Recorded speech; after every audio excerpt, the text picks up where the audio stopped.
Hej, det er Maria her fra sundogsmuktnu.dk.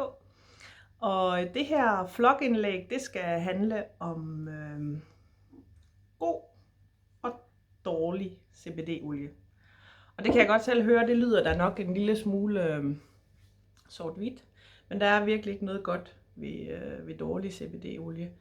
Og min mand han kom hjem med den her fra Holland for nogle uger siden, og det synes jeg jo egentlig var lidt heldigt, fordi så havde jeg jo noget, jeg kunne vise folk. Jeg har læst rigtig meget om kvaliteten af CBD-olie, fordi der er ret mange ude på nettet, der advarer imod, at du kan meget nemt komme til at købe noget dårligt CBD-olie. Og da jeg fik den her i hænderne, og jeg ligesom lige skulle prøve at smage på den, der tænkte jeg, wow, det er så sådan en her, de snakker om. Fordi den her, den har overhovedet ikke nogen godkendelse af nogen slags på sig. Der står bare, at det er CBD-olie, og det er et foodingssupplement, som de siger på hollandsk, altså et kosttilskud. Men du kan jo tydeligt se, altså jeg har prøvet at smage på den, og det gør jeg altså ikke igen. Den, lige når man får den ind under tungen der, så kan man godt smage, at det er hamp. Altså man kan godt smage, at det er en hampeolie. Men så går der ikke ret længe, så kommer der sådan en rigtig ubehagelig eftersmag. Så en blanding af benzin og petroleum og fyringsolie. Jeg ved ikke lige helt, hvad det egentlig er, men det er i hvert fald giftigt.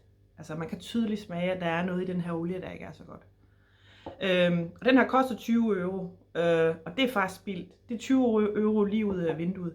Man kan sige, at den her gode kvalitetsolie, der er lavet af dansk produceret økologisk hamp, den er så godt nok udvundet.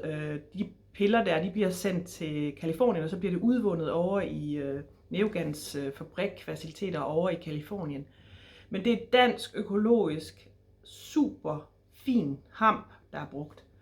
Og altså, det bliver hele tiden laboratorietestet og kontrolleret, at der ikke er nogen dårlige stoffer i. Du kan også tydeligt se forskellen her, ikke også? Og den smager rigtig godt.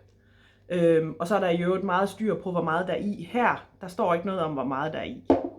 Så den her vlog, det er sådan en lille advarsel, kan man godt sige. Fordi CBD-olie er super godt, men det skal være den ordentlige kvalitet. Fordi hvis du begynder at tage en olie, der smager mærkeligt, og som ikke er økologisk og ikke er godkendt, så samtidig med, at du måske får lidt CBD ind i kroppen, som kan gavne dig, så tilfører du også din krop en masse gift. Og det er jo selvfølgelig ikke godt. Det kan man næsten sige sig selv. Så ja, det er klart, jeg er selv forhandler af den her, jeg bruger selv den her olie, så selvfølgelig anbefaler jeg den. Men der er mange gode olier på markedet, som er certificeret, som er økologiske, som er godkendt, og det er det, du skal kigge efter. Så det var alt for i dag. I må have det godt derude. Hej hej.